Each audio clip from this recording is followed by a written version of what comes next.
और चरण के ऊपर भगवान का पूरा शरीर बन रहा नारायण। ये देख लो, चेहरा, आंखें और ऊपर शेष नाग भगवान। तो नारायण यह है गणेश जी और ऊपर है गरुड़ भगवान और बाजू में है लक्ष्मी जी। तो नारायण यहाँ पर भगवान प्रकट होने का कारण है गौ माता के दूध से।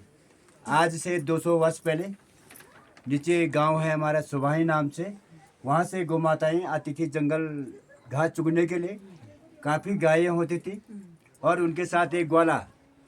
तो उन गौ माताओं में से नारायण एक गौ माता, जिस गौ माता को भगवान ने कहा कि भाई मुझे दूध की आवश्यकता है, मुझे यहाँ पर प्रकट होना है, वो गौ माता उन गायों को छोड़ करके अकेले शिला पे आती थी और दूध अभिषेक करती थी नारायण। दूध से भगवान का स्नान करवाना और भगवान का भोग आदि करके फिर अपने और जो गौ माताएँ हैं उनके साथ ही उनके पास चले जाती थी। तो फिर उसके बाद अपने दिन को अपने घास पानी पिया जंगल में, शाम को घर निकल गए। तो घर निकलने के बाद नारायण जब माता लोग दूध निकालने जाते गौशाला, तो गौ माता ने दूध देना बंद कर दिया, दूध नहीं दिया। तो नारायण ये लीला बहुत दिन तक चलती रही बगैर दूध का घर पे। तो एक दिन ग्वाला को कहा गया, ग्वाला के माता द्वारा, कि बेटा आज गौ माता के साथ जाओगे तो गौ माता को छोड़ना मत, जहाँ भी गौ माता चले जाएगी तुम पीछे करते रहना, न जाने हमारे गौ माता का दूध कोई जंगल में ले रहा है, तभी तो गौ माता घर पे दूध नहीं दे रही। तो नारायण गौ माताएं आई और गौ माताएं तो उधर घास में चुगने लग गए, परंतु वो गौ माता जो शिला पे आती थी भगवान को दूध अभिषेक के लिए, वो गौ माता चल पड़ी। तो ग्वाले ने देख दिया कि गौ माता चले गई तो मैं भी पीछा करते चले जाऊंगा। परंतु नारायण ग्वाला कुछ कदम चला, 2-4, तो भगवान बद्र विशाल ने ऐसी कृपा कर दी कि उसको नीचे बैठा दिया जमीन पे और उसकी आंखें बंद हो गई नम, वो ध्यान मग्न हो गए, वो देख नहीं पाया।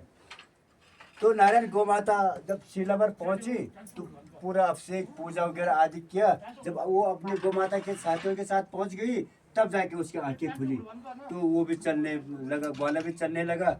जंगल में कि गौ माता कहाँ चले गई, क्या हुआ, वो पूरा जंगल छान लिया उसने, गौ माता कहाँ मिलती। गौ माता तो वापस चली गई थी, जिस समय उसकी आंखें बंद हो रही थी, ध्यान मग्न हो रहा था। तो नारायण उसको ग्वाले को पूरे भ्रमण करते करते उसको भगवान के शिला के दर्शन हो गए। शिला पे पूरी दूध अभिषेक होकर के दूध नीचे को तरस रही थी। तो उसने प्रणाम किया कि मेरे दूध जो आज तक का यहाँ आया और जो आज भी आया, तो मुझे साकार दर्शन हो गए भगवान के। तो उसके दिल में ये भावना हो गई कि यहाँ पर कोई देवी भगवान प्रकट हो रहे।